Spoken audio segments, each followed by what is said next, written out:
From IPC to generating revenue. Prepared for and presented at the 2019 Square One Entrepreneurship Training Program. Square One is a program of the Center for Emerging Technologies. CET is an affiliate of the Cortex Innovation Community. Square One is funded in part by the Missouri Technology Corporation. Hi, I'm Kristie Jones. I am a sales consultant that almost exclusively works with startup companies. So you are my swim lane, as I affectionately say.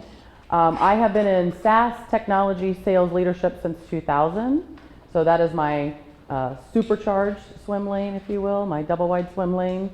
And I have my own company. So like Dale, I am a consultant. So founders mostly hire me to help them with sales process, sales strategy. I call it hiring help because I'm not a recruiter and I don't want to do that. I don't want to be a recruiter. I don't source candidates. But a lot of founders have never hired salespeople or marketing people, and so I do come in and help kind of handhold them through that process. Everything from writing the job description to doing the phone screen to doing the interview to making the offer, those type of things. So we're going to jump around a little bit today. Dale did a lot of ICP work, and with a couple of exceptions, I'm totally on board with him, and they're not major exceptions. And I haven't written a book, so and pricing is absolutely not my swim lane. So please see Dale for pricing. You should have a sheet in front of you. One side has B2C and one side has B2B on it, and it does talk about ICP, ideal customer profile. So can I see a quick show of hands so I know who I'm working with tonight? How many of you are selling to businesses, B2B? And then the ish. I see some ish. I see a lot of this going on. Okay. How many of you are B2C? Okay. And how many of you are B2B2C? Do you know? You know? Okay, good. Okay. Is that why the ish? Okay. That's the ish thing. Okay. So you're B2B2C. Okay, great. So we're going to spend a lot of time on the B2C side, right? So we want to make sure that you understand that. I do not at all disagree with the psychographic conversation that was happening. But I find a lot of companies at this stage don't really understand their firmographics or their demographics. So I want you to take the side if you're B2C, and if you're primary, if you're ish, let's go ahead and do B2C just for fun. You can always go home later tonight and do the B2B side before you go to bed. So let's do the B2C side. So a lot of things that Dale touched on, but I'm going to ask you to actually kind of take some notes and write some stuff down. How many of you are pre-revenue? Is there anybody in here revenue? Yes, ma'am. Good. MVP, kind of getting our product together. Yes? Okay, so super early stage, this is what I do. I also mentor for I-10 and Multipath Ventures. So I just did 2 mentoring sessions this afternoon, so you're my people. So, all right, so let's talk about it. And again, if you're pre-revenue, then let's talk about who you think these people are, right? Because again, just like Dale said, you saw a need in the market, you couldn't find, this is my favorite founder story, I was working for the man, and I went out into the market to find something to make my life easier while I was working for the man. I couldn't find that, so I decided I would just go ahead and leave the man and build it, because if I had this problem, someone else had this problem, right? Okay, so on the B2C side, the same thing on the B2B side, by the way. So who are your best customers today, or who do you think your best customers are going to be? Who did you build this for? You built it for yourself, right? You were most likely you're solving a problem that you had. You couldn't find the right cookie, couldn't find, the right. Give me some other services out there. Services, products. Pardon me. Okay. Couldn't find any quality roadside assistance that fit your needs. All right. So tonight we're going to talk about ideal customer profile. I understand that the room is mostly B2C, some B2B, some B2B2C. So we're going to talk a little bit more in depth about demographics and firmographics, and then Dale has already covered psychographics, so I think you have a good start on that, but I do want to make sure that you understand who you think you're selling to. Probably you're selling to yourself. Probably you have designed a product or service based on a lack of being able to find what you needed out in the marketplace. So either in an inferior product, not exactly working as you want. They say it's working as designed. By the way, working as designed is in the eye of the beholder. Because it's not working how you want it designed, then it may be working according to the company, but that may not be how you need it to work or wanted it to work. So you probably went out into the market, looked for something, couldn't find it, and then as a result of that, you decided to do it yourself, right? So let's talk about, so most of you are pre-revenue, so we don't have any revenue or customers at this point, but I want you to look ahead to 6 months after you have launched and you are no longer pre-revenue. And then who are your best customers going to be? What do you think your best customers are going to have possessed as far as, we're going to get into more demographic and firmographic behavior down here, but if you had customers, who would your best customers be? And what might they have in common with each other?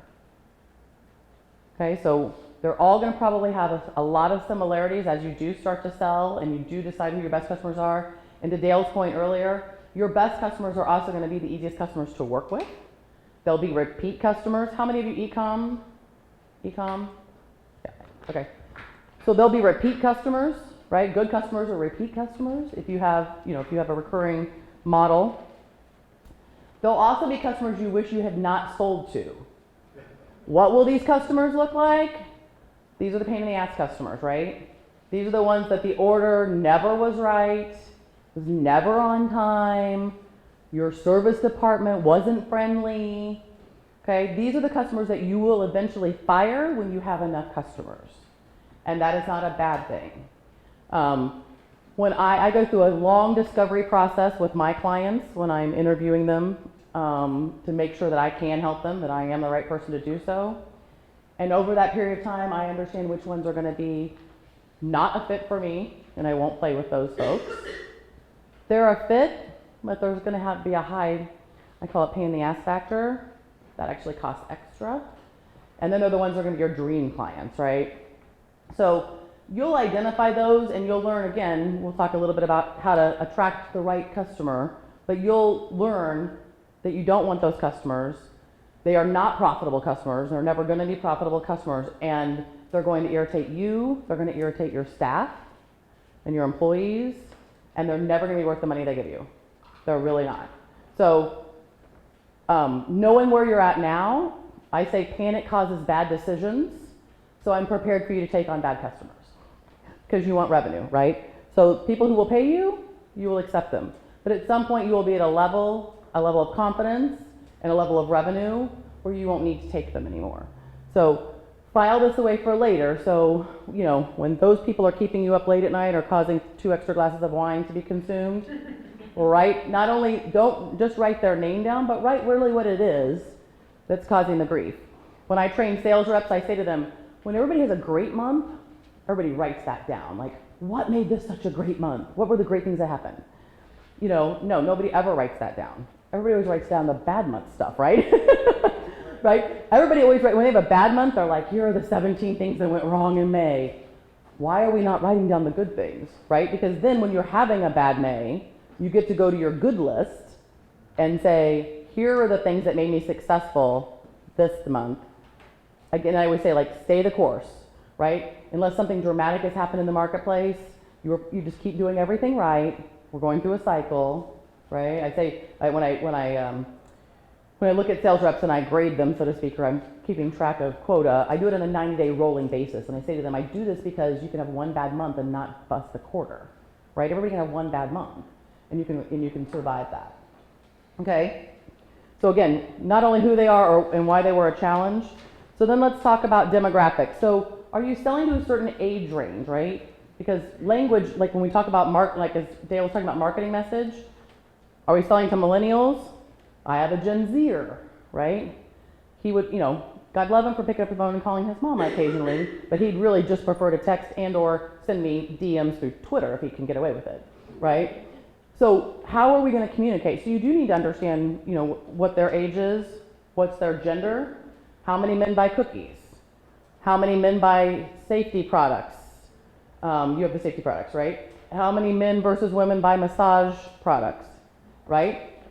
Because language you're going to have to think about, am I selling to women or men? And language has to come into that play, right? How about income level? So do they have to be a certain income level? So if they approach you and you're like, hey, listen, 1% of people in your income level buy my product or service, might not be a good fit. Again, also talking about language as we're going out to communicate to them. Education level, does it matter? I don't know, right? Are people more likely, so massage is a luxury, right? A massage product is a luxury. So you have to probably, maybe you have a certain income level, maybe you have a certain education level in order to justify in your head that cost, right? Because that's a want, not a need. How many of you are selling a want, not a need? How many of you are sure you have a need? Okay, not everyone, but a certain group of people need what you have. Okay, did you have a question in here? I have a question. I was thinking about the whole idea behind like massage therapy or something like that. Mm-hmm. I think in a way it's still considered a luxury, but in my head I start to think about, well, what about as the climate change? Because nowadays people are more aware of like Self-care. self-care Yes, and agreed. doing alternative type of care Mhm. or preventative care. Yep. And that starts to fall in some of those categories, and so some people may budget that as like a Yes, I may be willing to give up Starbucks for massage, right. right? So what would they be willing to trade for that, right? Like, I don't drink coffee, so I'd rather have shoes. This is true. So, like I really did, like one time was talking to a friend about the coffee thing, and like, I save a lot of money every month because I never, ever, ever buy coffee. I just, and I never walk into Starbucks because I think they're the coffee company, right? I know they have other things, but I just would never walk in there. Okay, so think about those type of things. Married or single, does anybody have a product or service that would be more geared towards a single person than a married person? Yes, ma'am, what do you have? I'm creating an employment service for people with disabilities. Okay, and so you're saying they're more likely to be married or single? Single only because we're talking about people living off of Social Security disability. We can't have Social Security disability for married. Okay, so you have a very tight ICP, right? I mean, your ICP is probably super tight. Okay. I have a little bit of different spin than Dale on this next topic. I don't think people buy things unless they're solving a problem. He listed 3 problems, right? But he also said like there's some psychology around like what kind of car you will drive, right? But if you need a car, like any car will solve your problem, right? So are you selling something that solves a problem, and do you understand what the problem is? We're going to spend more time talking about that. So here are the things we talked about here in the B2B, and again, you're going to see that on the B2B side, some of these questions are the same, but in other ways, some of them are not. Like, if I have AP software, well, I'm selling to any industry, but I'm only selling to one department, right? The accounting department. So I have a fairly tight ICP. If I have, a air conditioner component, perhaps I'm selling to residential or commercial, but maybe not. Maybe I'm selling to one or the other, but not both. So sometimes you're looking at company size. I have a lot of clients that are only selling into the SMB market, small mid business market, versus enterprise. Okay, we're going to get into the sales cycle here, but selling into SMB is a faster sales cycle than selling into enterprise. And again, you got to decide what those definitions are. Company revenue, so again, if your product is a $100,000 software product, perhaps you have to at least be making $10 million to justify that cost, or $5 million to justify that cost, right? There's an ROI problem that you have going on there. Geography, what if you deliver cookies? Would you want to deliver cookies to Seattle or ship them? Maybe yes, maybe no. But is there a regional component going on? What about the titles of the people? We're going to talk a minute about where do you find these people, or better yet, how do you help them find you?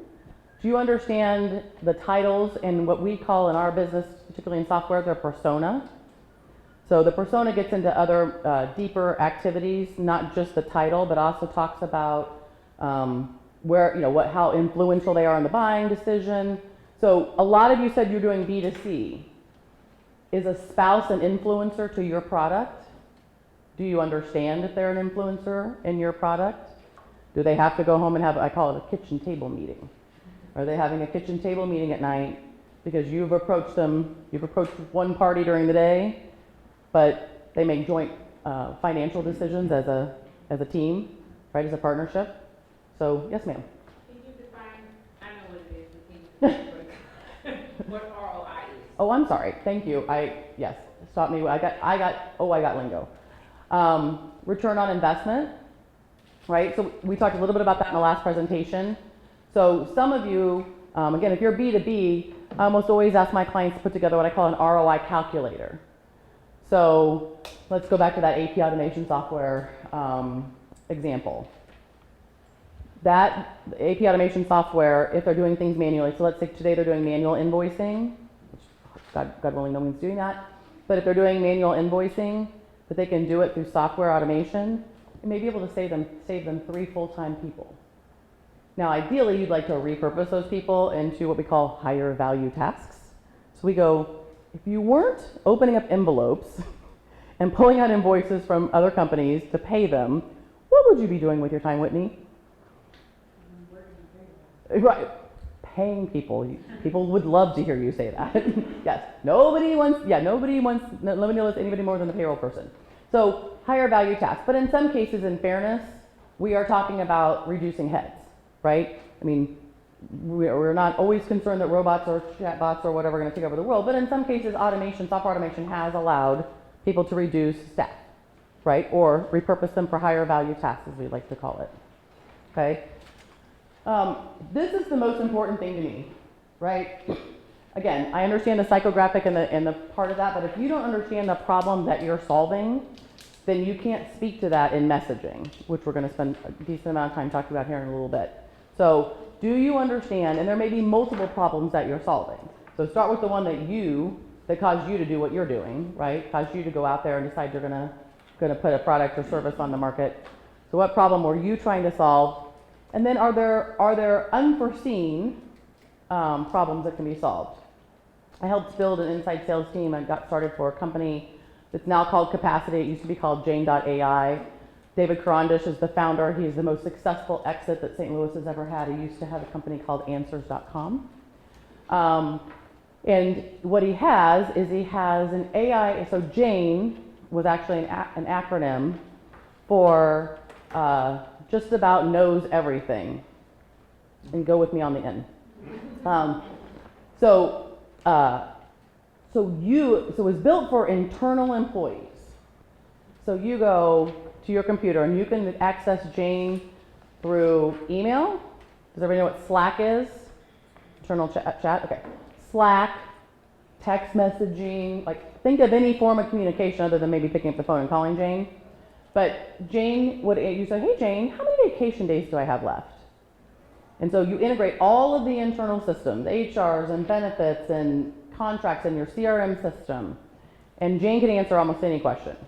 So, hey Jane, when does ABC company's contract coming up for renewal? And Jane would go to the database, go to her giant database in her head and spit out the answer. So he starts selling this around town, right? Because he's been starting his own backyard. And he has a company in town that says, this is awesome. We love Jane. But couldn't we use Jane for our customers too? Like, couldn't our customers ask Jane that same question? When's my contract up? Couldn't they ask Jane some small tech support type question? How do I reboot this? How do I reset that? How do I do this? And he was like, well, yeah, but that wasn't what he built it for, right? So somebody else discovered a problem they had that his product serviced, and could solve. But he was like, as it turns out, he stayed in his swim lane. He is committed to selling internally, but he does think there's going to have to be some tweaks if he goes outside. But the answer was yes. Of course you could use that. You could use Jane and let customers ask Jane questions from the outside, right? So think about, is there a secondary use of your product or service? Is there problems that maybe you haven't seen that other people will see? Okay? Questions about this? Okay. So I think I have a quote from a man named Lincoln Murphy. At the top, Lincoln is a specialist in customer success. So in the software world, we don't call it account management, we don't call it customer service, although customer service does exist, we call it client success. And Lincoln is a world-renowned influencer and speaker on the topic. So he says, people don't buy from you because they understand what you do. They buy from you because you understand what they do and what problems they have. So ideally, we'd like to market to them in a way that brings them to us. So I just had a mentor call this afternoon with a company that does voice of the customer for dentists, orthodontists, pediatricians is sort of where they're starting. So what this means is you go in for your checkup and your cleaning, you go home and there's a survey in your inbox. They want feedback. How was your dental hygienist? How long did you wait in the waiting room? You know, did you get in and out when you thought you were? Were there any problems? You know, whatever. And so we call it voice of the customer. And so they get a rating. The feedback goes back to the dentist. He can make adjustments to the office to give his clients better experiences, right? If you're a dentist, for the most part, it's very hard to differentiate yourself from the next guy, right? Everybody had to go to the same schooling. Everybody has a certificate on the wall, right? So we were talking today about these type of things, about where he's going to find people. And he said, well, right now he's a very slim target. But what else could he? I said, well, what else could you be doing? And he's like, you know, massage therapist. I mean, anything basically in the healthcare, you know, in the healthcare arena. So thinking about all kinds of tangents and self-care type people. So I said to him, so what's the challenge? Why am I mentoring you? Why did you schedule time on my calendar today? And he said, well, inbound leads are dwindling, and I'm panicking because I know that outbound is so much harder. And so we started to talk about, so inbound leads meaning somebody found you somehow and raised their hand and said, pick me. Like they self-identified, right? This is the most awesome thing ever. We call these warm leads, right? Versus you going outbound, which by the way is a necessary evil, and I'm not trying to kid you that like you're gonna be able to do all this through inbound. But the more you can help them find you, life is gonna be a lot happier. They close faster, they close at a higher rate because they've already self-identified. Versus you going out and saying, I think, go back to here, like I think this is my demographic, I think this is the right type of person, but I'm not really sure. Much easier if they go, oh, I'm the right type of person. Right? So here are some ways that we can find them or help them find us. So let's start with who even has a website yet? Okay? I'm going to use the term content. So I have on here it says blog. But how many of you have written something for the website, for LinkedIn, for some social media channel that talks about anything right now? Okay. Perfect. If you're not writing content, start writing content. What I want you to write, because every one of these is going to require content. So content marketing, so there's various ways to do marketing, right? My son is a marketing major at the University of Kansas. He's in the journalism school. And I said to him over the summer, what kind of marketing do you think you want to do? He's like, marketing, Mom. I'm like, oh, sweetie, aren't you cute? I said, no. Content marketing, social media marketing, event marketing, digital marketing, like they're influencer marketing. Marketing is not just marketing anymore, just like PR is not just PR anymore, right? You have to kind of understand, and this really goes back to, do you really understand your ideal customer profile and where they will be so that you can go target them and then they will raise their hand and say, pick me, okay? So when you write content, here's what I'm going to ask you to do about writing content. Do not write about you, your product, or your service. I'm going to refer to this going forward as propaganda. Do not write propaganda. Again, here's another Kristieism. It has to be about them before it can be about you, before it can be about us. So you have to be writing about them and their problems. So why did you, again, like use your founder story. Why did you go out into the market and decide you were going to quit your day job or not quit your day job yet and spend all of your free time building something because you were convinced that somebody needs your product or service because you had a problem and they have a problem. So I'm going to call it thought leadership, right? So let's write about thought leadership things. You asked about gardening earlier, right? So you're looking for some gardening experts. So maybe you go interview. So People raise their hands. My mother's a master gardener. I meant to tell you that over the break. If you'd like to talk to somebody like that. But go interview people, right? Go interview subject matter experts in your area or people that you think will benefit from your product or service. Start to get some groundswell, start to get some testimonials, if you will. Start to really understand. But doing we'll get more complicated. We'll get to podcasts here in a minute. But just go interview some people and just write a 2-page piece of content where you kind of have an opening paragraph and then you ask them questions of your subject matter expert and they answer them. And so you want to, again, part of setting yourself apart, because again, a lot of people are doing what you're doing in a different way that you're doing it, but the differentiation part is huge. So what makes you different than the next person? And in some cases, it's just that you bothered to take the time to educate your consumer and they didn't. And doing that, set yourself up for success instead of failure. So I have forced myself to write 2 pieces of content a month because I have a newsletter. Now I have a monthly newsletter and it requires 2 articles. So I have currently, and I keep a running list of topics. So I added one today. So I have 3 topics that I have yet to write on, but my October newsletter is going to go out not next week, but the week after. So I'm going to be spending some time writing content here pretty quickly. But I'm getting ideas because I'm sitting with people and people are like, I see light bulbs go off, or they're like, well, tell me more about that. And I'm like, when someone says, tell me more about that, I'm like, oh, well, again, if you are confused or need more information, then somebody else also needs more information. So this is just a high self-awareness area for content. So let's go through these. So digital marketing, paid ads, SEO, PPC, lots of ways to do digital marketing. Again, if you need to understand where your people live. I've got a client up in New York, and he's targeting people that target people on Facebook. So we have to not only know that they are targeting people on Facebook, but we need to know that they're spending a certain amount of money doing that, right, before he even wants them as a client. So they have to be spending $10,000 more a month on Facebook ads, right? So where are we going to find your people? Are we going to find them in chat rooms about self-care? Are we going to find them on Facebook and Facebook groups? We're going to find them on Instagram. What about influencers? Again, go back to that subject matter expert. Are there people in your industry, your circle, that other people value? So this gentleman here, Lincoln Murphy, that I put at the top of your piece of paper, I used to work for a software company here in town called Gainsight. It's taken $150 million in VC funding. It's out of Silicon Valley, but they have an office here, and I built their first business development team here.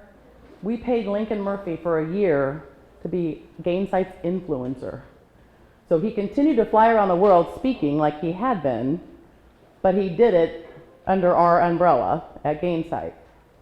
And so what an amazing opportunity for us, because we already took a well-renowned person, convinced them to work for us for a year, and speak at all of our conferences, right? All of our lunch and learns and breakfasts and local events, as well as they have one of the largest customer success conferences in the world in San Francisco that he spoke at. So, again, if you play a lot on the Instagram, and some of you in the room look like you are of that age range, you know that influencer marketing on Instagram, like, it's a business, right? Like, people get paid to do that. So think about those type of things as far as digital marketing. It's a vast, vast world. The gentleman I was speaking about that I just mentioned this afternoon that did the voice of the customer, he lucked into 3 influencers.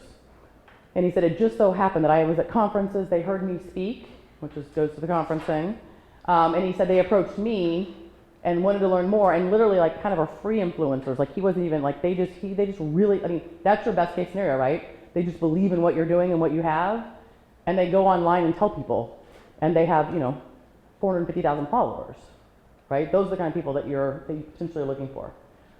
Conferences are one of my favorites and one of the most expensive. Here's what I like about conferences, and here's what I will warn you about. Conferences can be good in a lot of ways. First off, the people you're looking for, they're all in a room. They're all in one location for 2 to 3 days, and we love that about them. 10 by 10 booths, 20 by 20 booths, 10 by 20 booths, whatever, super expensive. At this stage, don't do a booth. Get a speaking engagement. get a 30-minute breakout session. Do it on, again, this is back to the content you've written, right? Once you write one piece of content, by the way, it becomes that white paper or that article, becomes a topic for a webinar, becomes a topic for a conference, right? So writing one good piece of content can be repurposed multiple times over the life of that piece of content, okay? So I love two things at conferences. Conferences are always looking for speakers, right? They are not going to pay you, but one customer comes out of that, or 20 customers comes out of that, or 200 customers come out of that, probably just paid for your Airbnb and your flight or your mileage.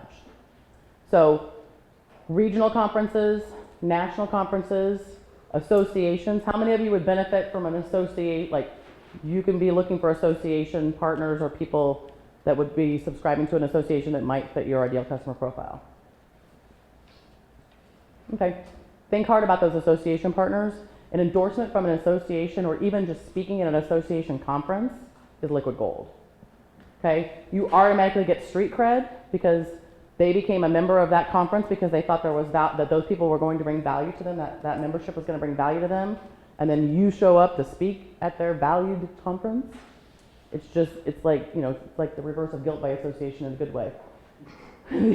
The other thing about conferences, so you don't get a speaking engagement and we don't have the money for a booth.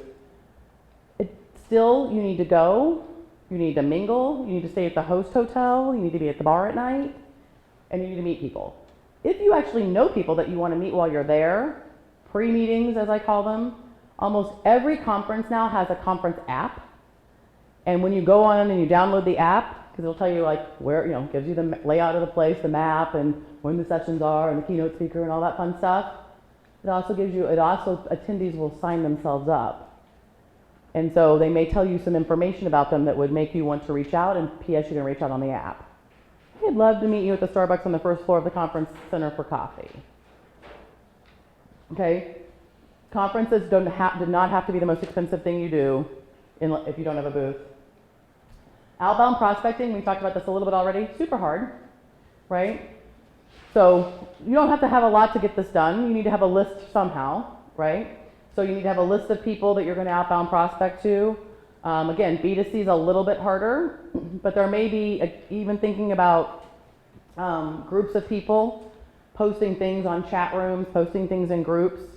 But this is where the messaging has to be really succinct, because a lot of times when you're outbound prospecting, a lot of times it's through email or through the written word. So this is where you really have to understand. How many of you are familiar with HARO? H-A-R-O? Write it down. Okay. HARO, it's an acronym of one I don't know. But what it is a place where reporters go to find subject matter experts. That means help a reporter out. Thank you. Oh, so nice. Mark's the man. Bonus points. You can have an extra cookie. Thank you. Thank you. So help a reporter out. So when they need quotes for an article or they need a subject matter expert, they post on HARO. So God love me, I get HARO 3 times a day. I signed up, and again, it's different topics, right? So I've signed up for business and finance and technology. Those are my swim lanes. They have healthcare, they've got manufacturing, they've got, you name it, they got it, right? So this morning, a request came across from a reporter for Forbes.com, and I started sweating. I was like, oh. I've been getting a lot of articles recently, but from some small town local papers, whatever, it felt like that. But I was like, oh, and he wanted to know about outbound sales. I was like, oh, this is my swim lane. So I took a lot of time this morning. It took about 45 minutes to respond to this reporter's, because he had a bunch of questions. And he replied back and he's like, love it. I have 2 more questions. I was like, yes, I'm in. So I'm going to set myself up. So now I can put on my website that I was published in Forbes. Even if he just uses one quote, I just need one quote, so I can say that. So those kind of things, those are messaging things, right? So when you see yourself, when you see a reporter's request and you're like, that's me. So those are some of the ways that you can start to set yourself up as a subject matter expert.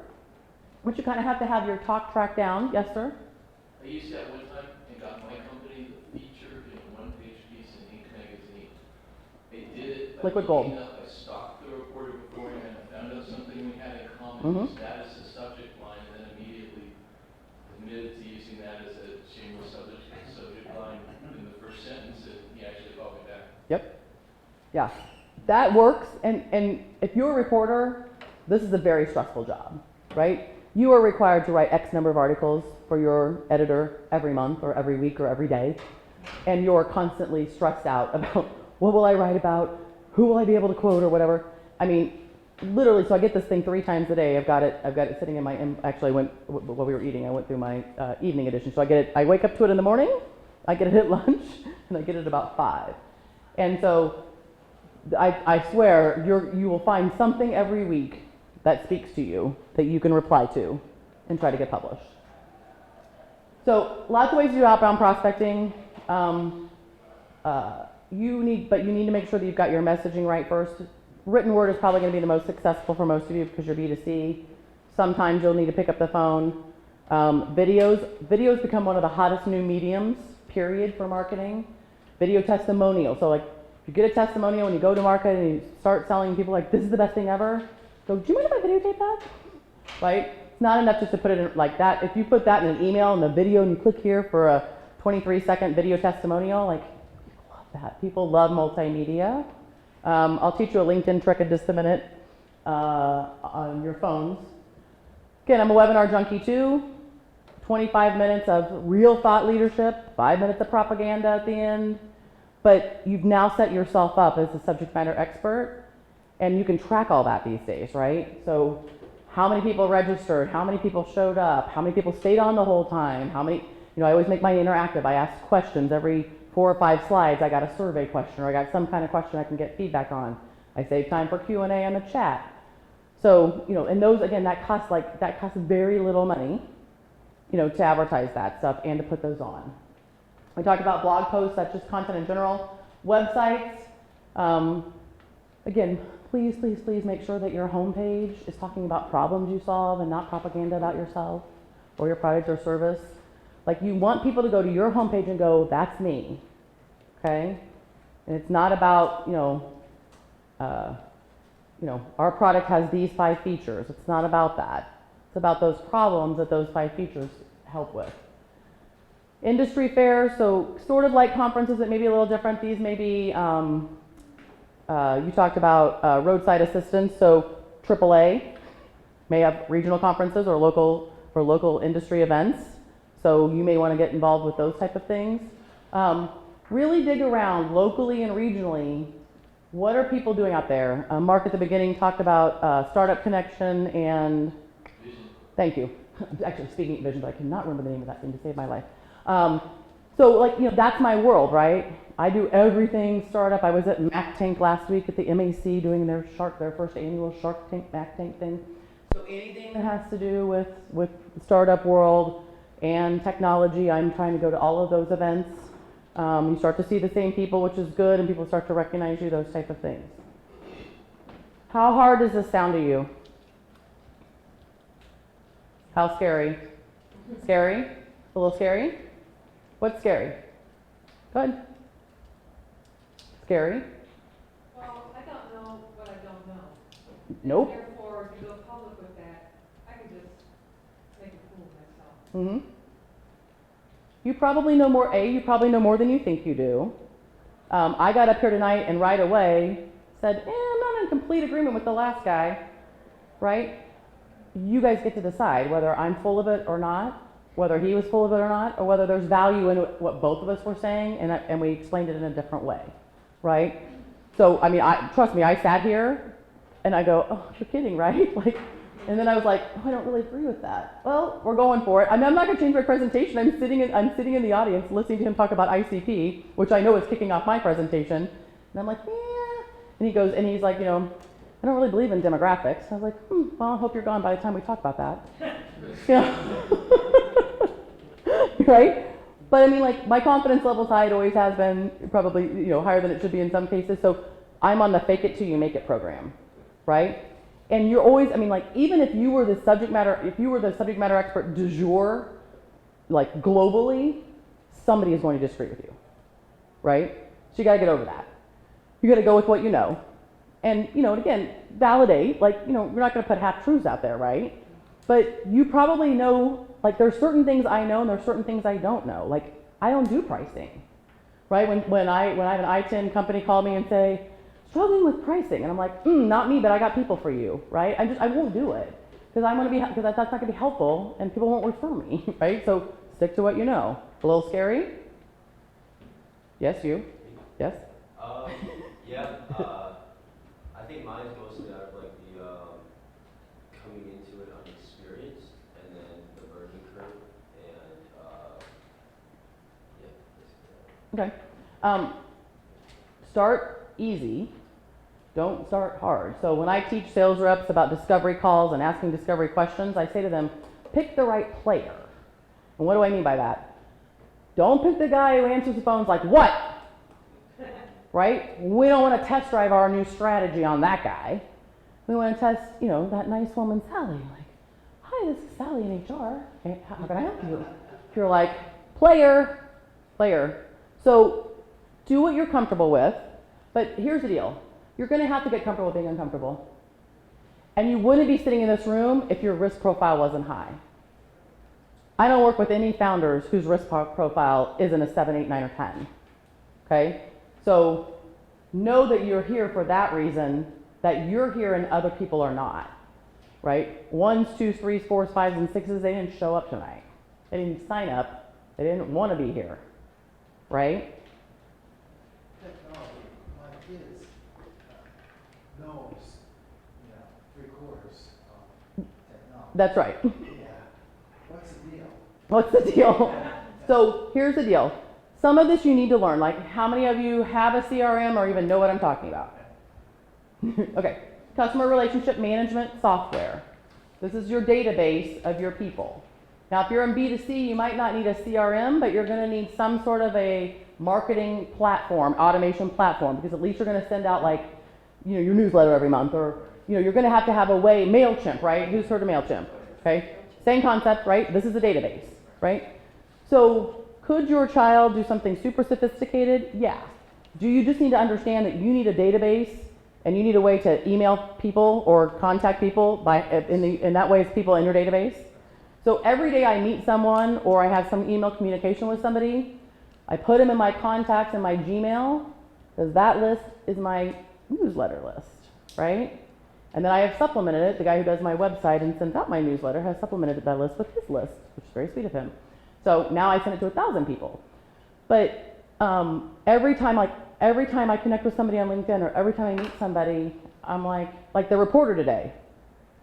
He replied, I'm like, sweet, Forbes, this is good. I immediately put him in my contact list, and then I immediately connected with him on LinkedIn. And he just accepted while I was sitting here. So we're BFFs now. So excited, right? He's gonna get that newsletter in 2 weeks. Yes, ma'am. I think one of the things I've struggled with is like the prioritization of some of these different ones from okay, we should definitely establish credibility. Okay, let's think of some great pieces of content and start ordering those. But then it's like, that's not gonna explain what my value proposition is to a customer. I should really focus on developing like a video that does it in a really, and it kind of, or I should, actually analyze websites. I feel like it all needs to be done, but if you had to give like a racking and stacking of some of these different things, where would you? So I think you need to be writing content about things that you know really well about that are related to your product or service, right? I love video, but on your homepage, then do 2 things. Then make sure people understand what the problems you're solving are so they can do Pick Me. And then maybe you can, like a lot of my clients do this little cartoony, remember I do mostly software, this cartoony thing where, you click this little 3-minute video and this little stick figure person goes through the action, goes from step A to step B and shows you how to do it, right? And it's super quick and easy. So once they decide it's me, then you want to show them, okay, now that you've chosen yourself, now here's what I have to offer you. Then you want them to go fill out your contact us form, right? But the content marketing is becoming a huge, huge deal in our world. And so you need to make sure that you've got some content out there. I mean, the worst case scenario is, I have given this presentation before. I gave it at Rise Collaborative about 45 or 60 days ago. I altered it for you because a lot of those people have a little bit of a different business. I got the list from Ricky, and so I knew kind of who you were. So I altered it a little bit. but I didn't have to start from scratch, right? And I've written a blog post on ICP. If you go to my website, there's a blog post on ICP because when I wrote it for Rise, I wrote a blog post and then I changed it up for you all. So again, I'm using it multiple times, right? So do I want to be the ICP queen? Maybe not. Maybe not. Going to be a lot of money in that. But I know it, and you need to know it. So here I am, right? What else seems scary? What other questions do we have? Yes, ma'am. I can talk about like other people's stuff, but when I have to talk about my stuff, that's when things get weird. Tell me, lack of confidence weird or, It's a little bit of the lack of confidence when it's like a brain fog of actually what I'm supposed to be saying, it becomes a little writer's block. Yeah. A little bit of writer's block, right? Yeah, or it comes out a little bit more, just the kind of goes smooth, I guess, Okay. I'll call it, I don't like this word, but I'm going to call it your pitch just so because everybody gets that. Your pitch will get better over time. And Dale said something really compelling before that if you go to my LinkedIn profile, you'll see my talk about taglines. And I say very specifically, helping founders with sales process and sales strategy to increase revenue, right? You have a revenue problem. I have a solution, but this is the way I'm going to do it. So if you have a revenue problem and it's a different problem that I don't solve, then I might not be the best person for you, right? But that'll get better over time. It was a year ago, that wasn't what it said, right? But I worked with a coach. I'm in a national group of women sales consultants like myself. And one of those women helped me craft that. She's actually a LinkedIn expert. And she's like, I don't like your tagline. And I was like, worked really hard on it. She's like, yeah, I don't like it. So we crafted it. And they were like, who knew that the tagline for LinkedIn only had X number of characters? Not me. So we had to put ampersand instead of A&D or whatever. We had to work really hard. But it just I've been doing this for 3.5 years, and I've been doing sales messaging for 20 plus years, and I needed help, right? So sometimes sitting down with somebody else, right, helps. Get mentors, get real mentors, and get the kind that sit across from you on the fireplace with wine, right? I got plenty of both that I can call and be like, I had a friend reach out to me last night on a text message and said he's got a SaaS field manual, so software as a service field manual, and he wants to do a 2-day course around it. He wrote this manual, now he wants to do a 2-day in-person seminar. He goes, but I want to get sponsors. He's like, I can't figure out who to get. He just had he's like, block, and I go, oh, well, staffing companies, of course, right? Because staffing companies would want to get in with new founders to help them eventually hire people. And he's like, that's great. And it took me that long, but he was just he's too close to it, right? So sometimes you just somebody has to help you take a step back. And that probably opened up 3 more ideas for him, right? Probably that one idea for me gave him 3 other ideas of his own once he got oh yeah, and we started thinking about that circle. Okay, yes ma'am. I was thinking at what point do you say sometimes I think I need to outsource this and have someone else do it for me, or Yes, a lot of times. A lot of times. So understand your strengths and your weaknesses. You're going to outsource technology. You already told me, right? And good news, they're in the family, so you get the friends and family discount. If it's not your forte, I have a journalism degree from the University of Kansas as well. Surprised that my son did that. So I can write, right? I came out with a public relations degree that I never used, and I use it every day. I was a buyer for Famous Bar before I went into the SaaS world, so I was in retail. And I say to people, I can never use my degree. Well, in retail, I really didn't use it that much. But now I use it, the last 20 years, I use it every day. And I'm an effective communicator. People send me all kinds of things, including the Dear John email they'd like to send their boyfriend to edit and redo. So I proof cover letters and resumes and articles and all kinds of things. So if it's not your forte, if you go to a trade show and if you hate networking, and this surprises a lot of people, I've gotten better at it, but I'm very uncomfortable. I have a bad sense for people. I always pick the wrong people to talk to. I fly Southwest so I can pick the right seatmate, never pick the right seatmate. So not a surprise I go to a networking event and pick the wrong person who won't let me leave after 20 minutes. So if you're not the extroverted person who wants to walk into a room and know 80 people out of 100, then don't go. Find a friend, find a neighbor, find somebody else. So understand what you're going to be good at and what you're not, and outsource what you aren't going to be good at.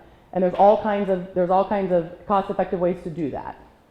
But like as an example, I have a friend who runs a business similar to mine, but on the marketing side. She built her own website, WordPress. Yeah, no way. I paid $1,200, right? And I just had the budget for it, right? Like I didn't want to do it. It didn't sound fun. What I didn't realize is even paying $1,200 for it, I was going to write all the content. So I was like, at that point, I might as well have done it myself. But and not only because maybe you're not good at it, maybe you just don't want to do it, right? So it's just if it's going to be something that gets to the bottom of the list and never gets done, regardless of whether you're capable or not, it's got to be outsourced because it has to get done, right? Good question. Yes, keep them coming. And just the other part was, you said 2 pieces of content that you at least need now. One was customer service content, and what was the other one? Sorry, it was a while ago. That was a while ago. I'm older than I look. It'll come. I hope it'll come back to me. You just need. I think what I was saying is don't write one piece of content and not what we call atomize it. If you write one piece of content, Articles, webinar. right? Yeah, take the article, make it a webinar, make it a conference speech, call it one to many. Do one to many on that. I have no idea if there's another slide. Sweet. Okay. Quickly, I mentioned job titles and those type of things. I'm going to give you a quick understanding of what a persona is. So a marketing persona is a composite sketch of a key segment of your audience. So Security Sally. So if you're selling to the security department, we give her a name, we give her a face, we call her Security Sally, and then we talk about, then we make a fictitious situation about Sally. What does a day in the life of Sally look like? What keeps Sally up at night? How is Sally going to get promoted, right? Who does Sally report to? What are the things that make Sally crazy, right? Nothing makes Sally crazier than when you open an attachment in your email, right? How many times do I have to tell the employees not to open attachments, right? Her whole world is keeping that company safe from hackers, viruses, all kinds of bad things, right? So we give her a name, Sally. She's Director of Security, Sally. Where does she work? What do we know about her roles? Again, what do we know about this? Goals and challenges, values and fears. What would the marketing message look like? What would the elevator pitch to her look like? So if you ran into Sally in the elevator and you had 30 seconds before the door opened, what would you want to say to her? Right? So Sally reports to the operations manager, so operations Oscar, right? He has different problems, right? She's worried every day about firewalls and all of that. He's worried about all of that plus budget, right? Plus payroll, plus, he's got a different level. He's got P&L responsibility, if you will, right? So you really kind of have to do this exercise a little bit because then it's going to make it easier. Once I do the persona exercise, then it makes it easier for me to start writing the content, right? Because if I get this part down too, goals and challenges, then I can start inserting those type of words into my content. So I say people buy for 2 reasons. Saves them cost, reduces cost, increases revenue, right? Now, on a B2C situation, that psychographics is probably a more interesting conversation, right? Talk to me about your massage product. Well, number one, I wouldn't call it a massage product anymore because you called it a luxury item. So you just changed my language. Dang it. I would call it a tool that works on your muscles and joints to make you move and feel better. That does not sound sexy, my friend. No, Nothing sexy about that. It's not supposed to be sexy. No. Is it at least going to be pink? Okay. It'll So, help in the bedroom, but it will help you move and feel better. which may help in the bedroom. I mean, it's all full circle. It all comes full circle. But your product could save someone money. Yes. Okay. So it's not going to increase. Well, it could increase their revenue. So for B2C, it's not revenue; it's income, right? So if they don't miss work as often because they've self-cared their problem away, and they didn't have to go see the chiropractor, yeah, we're good, okay. So those are the kind of things that you want to, so think about this if you're B2C. And some of you said you were e-com. Your marketing message isn't as much maybe about thought leadership and content as it is about the description you put on your product on Amazon, right? Or Craigslist, or at the health fair, right? The big poster you have over here at the health fair. All of that's messaging, okay? It's not just blog posts and webinars. It's product descriptions. It's keywords for SEO, PPC, display ads. It's the visuals, right? Like, we even talked about visuals. Think how impactful your visuals could be with your product, right? You know, like people who are in pain look different, right? You know, they have trouble getting out of the car. They have like, you can paint a picture without words that would, like the before and think about the before and after photos, right? So get out of the box a little bit about what that would look like. But how many of you, like, when we do marketing personas in my world, it's normally 3 to 5. And it's normally like, you know, an executive level person, maybe a mid-level manager, end user, you know, or supervisor, team lead, then end user. Each one of those wants my product or service to do something different for them to make their life better. Either save them costs, get revenue, income, that type of thing. But everybody's level of problems are different, right? So, you know, does your product or service, is it gonna, like we talked earlier on, is a wife or husband gonna have to sign off on this? Like, is that really the influencer? Do you really know? Like, who's gonna make the decision about that, right? Is your product low cost enough that it's an independent decision? Or is there some value that somebody would be like, that's gonna cost enough that I may wanna check with somebody before I go literally writing and check my, you know, can't cash. So think about a lot of those type of things. Okay, how much time do I have left, Mr. Mark? You say half hour before we end, so I'd say about 15 minutes. Awesome. Okay, so let's talk about the stages in the buying cycle. Research has it that people are about 60% of the way through the buying cycle before they're willing to talk to you. Thank you, internet, right? So first thing they do is they go, I have a problem, pain identification, right? It may be, so in some cases the problem is temporary, so they need a really quick solution. So I've done something to my back, the massage therapist came last night, and you know, in another 2 weeks it won't be a problem anymore, right? But I had a problem and I had a solution already on the ready, probably because I wasn't seeing her regularly, did this problem occur? But pain identification, sometimes this is an ongoing pain, a long-term pain, sometimes this is a short-term pain, and you don't have much time to strike, right? Then they're gonna do research. They're gonna go to the internet, they're gonna ping their friends, their family, other people they know have had the problem. How did you solve it? I'm part of an online group called Modern Sales Pros. And I spend too much time on this site as well. But we get emails every day. So we're a group of probably, well, I think he said there's 1,200, but there's probably 200 of us that are active. And when people have a question, when sales leadership or sales management people have a question, they post it on our forum. And then those of us who think we should be answering, and then some people who think they know what the answer is and answer anyway, which is not good. But they're looking for subject matter experts, and we have self-raised our hand and said, you know what we're talking about.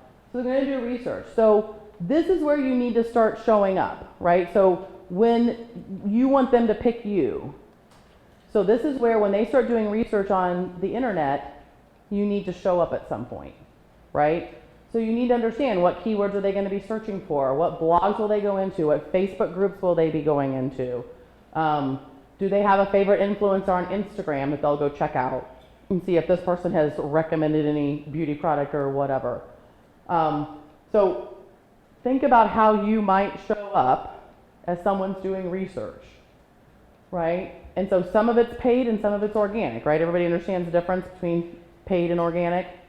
So Google decides, right? Google decides based on how many times the keywords and the keywords you have on your homepage on your website, and it's this crazy formula that changes so frequently that sometimes you have to outsource that to somebody who's an expert in SEO, PPC.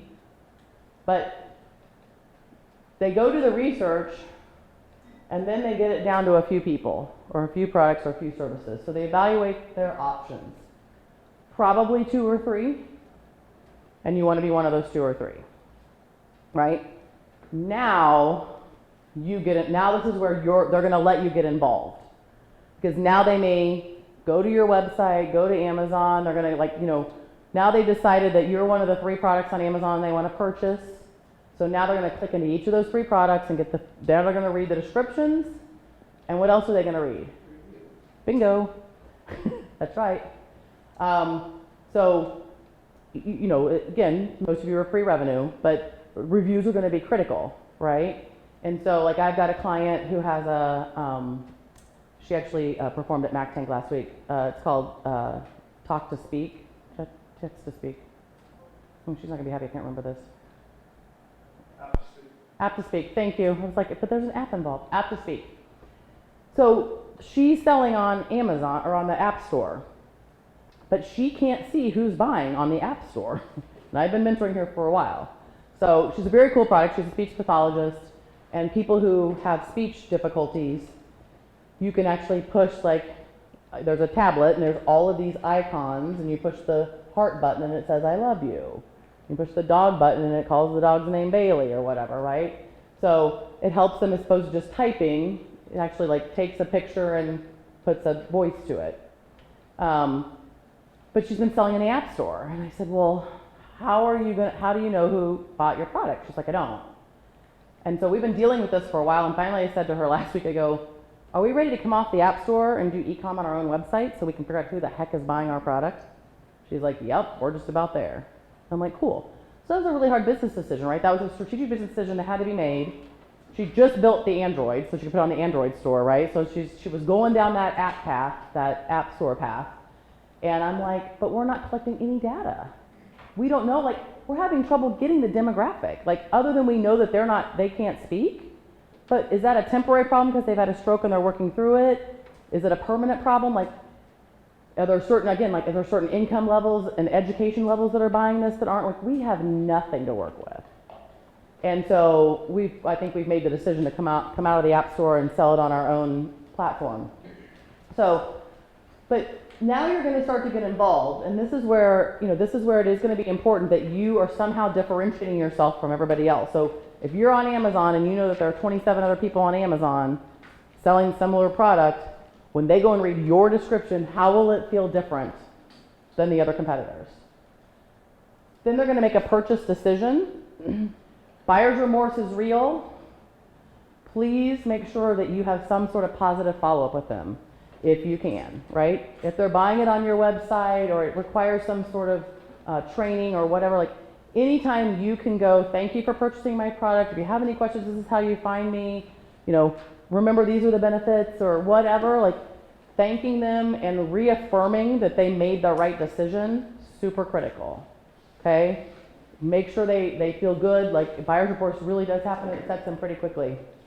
So they made the decision, they click the cart button, they give you the credit card, they click the cart button, then your product comes in the mail, or you reach out to them and say, if it's a services, like now you have a membership or whatever it is, they're going to get what they paid for, and then they're going to ask themselves one more time whether this is the right thing. They're going to do post-mortem, right? They're going to be like, it said this in the description. Does it really do everything it said in the description? Does it really look like it said it was going to look? Is the color pink really the color I really wanted it to be? Think about buying clothes online all the time. I get something, I'm like, that model was 6'2", wasn't she? Right? Like, doesn't really look the same on me. So they're going to evaluate whether they made a good purchase or a bad purchase. If you are selling online, if they made a good purchase, then because I was a buyer at a department store for all those years, I don't go to them all. I don't shop almost in any store. I hardly ever walk into a store. I buy everything online. I cannot stand to walk into stores anymore. So almost all the things I buy, I get a survey. Tell us about it. write a review, help other people. And I do read other people's reviews. And so I do a lot of times write reviews. If I returned it, I write a review. If I kept it, I write a review. Because I'm trying to help other people. And I'm not, and again, it's not normally a trashing of people. It's just like, hey, like, it looked like those colors looked brighter on the screen than they did when I got it. That was a little more muted. It wasn't what I thought actually the color was going to look like, so I returned it. Just not for me, right? I call it not a fit, right? So understand that you really don't have any control over these first two for the most part. You really don't start to get any control until here, and then from here forward, you have control. But so going back to the, only worry about what you can control. You can't control a couple of those things. But this is still the psychological process that people go through to buy things. Also understand, and I talked about it a little bit, like temporary problems versus permanent problems, right? So I call those people, when people don't buy something, I call them, well, people go like, we call it close lost in my world. Like that was a no, we closed that as close lost in the CRM system. I like to think of them as in our ends, not right nows, right? So let's say they don't buy your product and they buy another product. Well, again, if that product doesn't really do what it said it was going to do, or doesn't look the way it was supposed to look, or whatever, or quality's not good, they may return that and go back to the drawing board, right? So for those of you selling things online, I'd be buying some competitive products at some point. And then I would get it home, and then I would print off the description or go to the computer and go, it said it did all these things, and here it is now in real life. So competitive intel, right? This is what we call competitive intel. In some cases you do secret shopping, right? But today secret shopping is so much easier than it used to be. You had to literally go in and do secret shopping. But now you don't have to do that. We used to, again, when I worked in retail, we had to do so many secret shoppings a month of our competitors. So, we had to pick out X number of items. We had to go into Dillard's and the other competitors and see what they were, where did they have it merchandised, what was the price, how were they advertising it. Because really, we're all selling the same product. When you go to New York, no one in our world is setting fashion trends. Everybody's buying the same stuff. So you got to make sure it's being merchandised well and it's being priced well. So secret shopping, understand that understanding the pain you're solving and the differentiators from your competitors are going to be critical for you. What questions do we have at this point?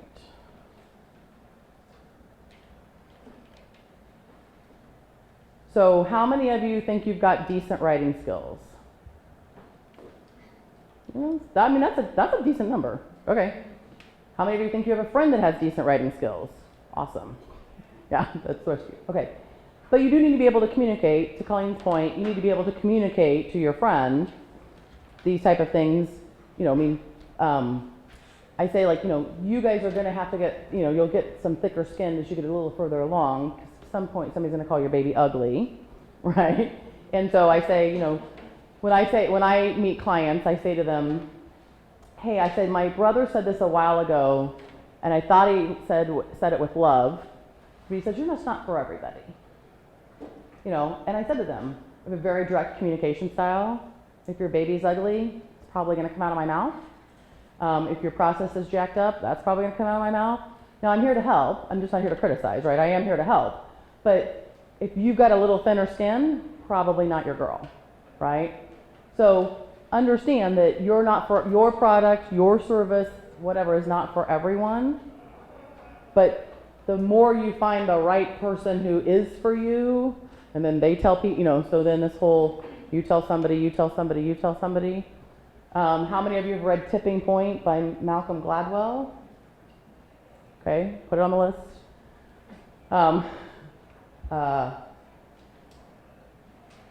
Lots of good examples in there, but something becomes a tipping point, it no longer almost needs advertising. So it becomes mainstream. Crocs, this is not the example he used in the book, but Crocs is a perfect example. Is there an uglier shoe out there? Negative.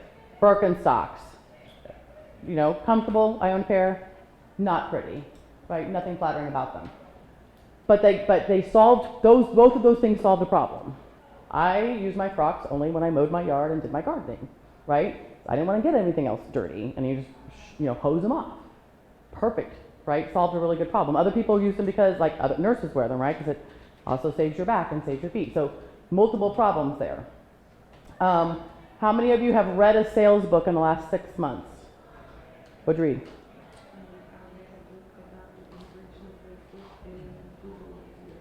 Awesome. It's fine. It's good enough. What else? Who else has read something? I did. I don't remember the name. Okay. This is an oldie but a goodie, and I still recommend this book, and I think particularly because you guys are B2C, for the most part, Spin Selling by Neil Rackham. SPIN is an acronym. Situation questions, problem questions, implication questions, and need payoff questions. But he talks a lot about, like, even just selling watches, right, and more commodity type things. But there's some basic sales books out there that you probably need to get your hands on. Yes. Neil Rackham, Rackman. I'm now an Audible girl and a podcast girl, so I'm in the car a lot. I've got a couple of clients up in Indianapolis, so every 3 out of 4 weeks a month I'm driving to and fro. So I'm burning through some books right now. Again, get on, TED Talks, you mentioned somebody in the room is doing a TED Talk, super cool. TED Talks, other podcasts. If you go to Apple, literally if you Google list of Apple podcasts, and then you go to a category, so it seems like millions, which is really hundreds, will come up. By the way, one of the other marketing strategies that I'm employing currently that you would probably benefit from is offering to be on people's podcasts, offering to be the subject matter expert on a podcast. Again, same stress as the reporter. They're doing 6 or 3 podcasts a week, times 4 weeks, 12 podcasts a month, and they're constantly looking for someone to interview or someone to come on and speak about a topic, right? Again, this just takes your time, right? No one's gonna pay you, but if one person who heard you was the right person that needed to hear you, it could be game changing for you. I signed up to speak on again through Haro. A guy was looking for entrepreneurial stories. Sounds like okay, but whatever. So I submitted. Ramesh accepted me. We did a podcast, and then he marketed the heck out of it. It was very nice. Then he calls me 2 months later and says, "Hey, I decided to take some of those podcasts and make a book. I'd like you to be chapter 15." I was like, "Really?" He's like, "Yeah, booked for the whole thing." I'm like, "Okay." And it cost me a dime. Literally, it cost me 45 minutes of my life. And then he asked me to make a 2-minute video recently for the marketing campaign. Super cheap. I don't know what'll come. Again, if I get one customer out of that, I will, talk about return on investment, right? Because I really didn't invest much of anything. So be on the lookout for those that think out of the box. That podcasting is another thing I just literally came up with a list. I was on a plane and went to the list and did technology and did business and came up with a list of 25 podcasts that I thought I would be a fabulous guest for. So I'm going to start reaching out to them and telling them why I think I would be a fabulous guest. Yes. Do you have any favorite podcasts? Well, a lot of mine are the sales evangelist. A lot of mine are sales related. I think anything what I call business acumen related. Anybody's got a story, right? You're going to find something. I hope that everybody took one thing away tonight, right? You can find one thing in a 20 or 30 minute podcast, and then start following people on LinkedIn, right? So start figuring out who is in your circle, and probably same with Facebook. I don't do Facebook. I've just personal. I think Facebook is the root of all evil, but you should sell on there if you need to. I can't imagine why anybody would want to see a picture of what I had for lunch today. I just think I don't understand. And I always say people who need to know what I'm doing already know what I'm doing, and where I'm eating for lunch. But Facebook groups for a lot of you are going to be critical, right? This client I have up in New York, he's making a decent amount of money off helping people do Facebook better, so to speak.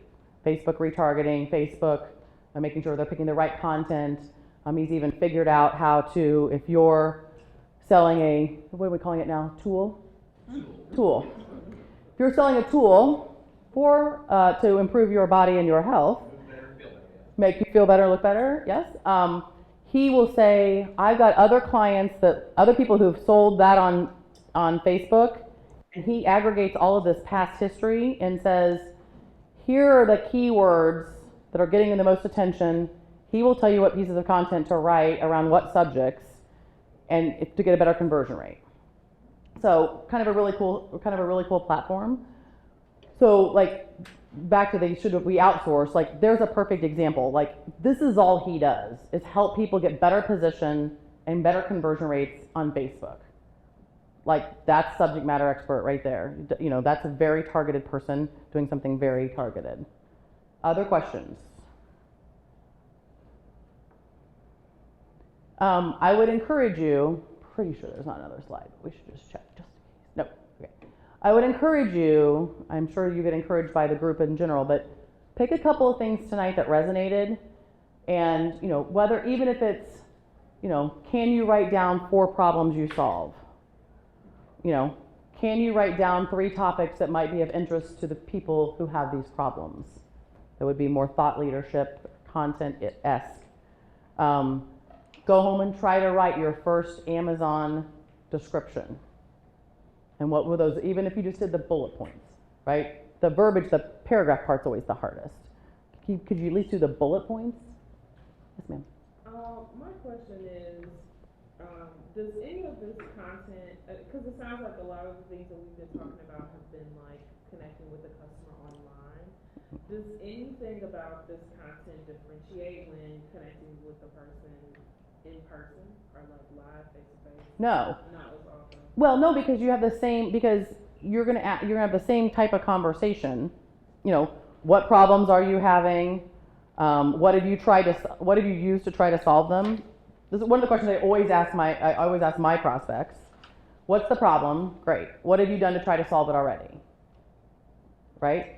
Now, I may have a solution. I may still think that, oh, well, that should have worked. Right? And then if I think they tried something that didn't work, I want to know more about that.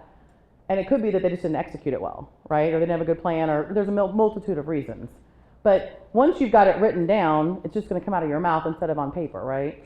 So same type of concept. So instead of asking people sort of online, like, do you fit, like, you know, are you someone who often has their car break down and you don't have any reliable way to, you know, you have no one in your life that can come and help you? You know, same conversation verbally, right? What's the, you know, and again, like there's a whole list of fear around that, right? That, I mean, that's a problem, but that's a psychological fear and a safety issue, right? So you can get people's attention pretty quickly with that. Good questions. What else? Thank you. Thank you for participating.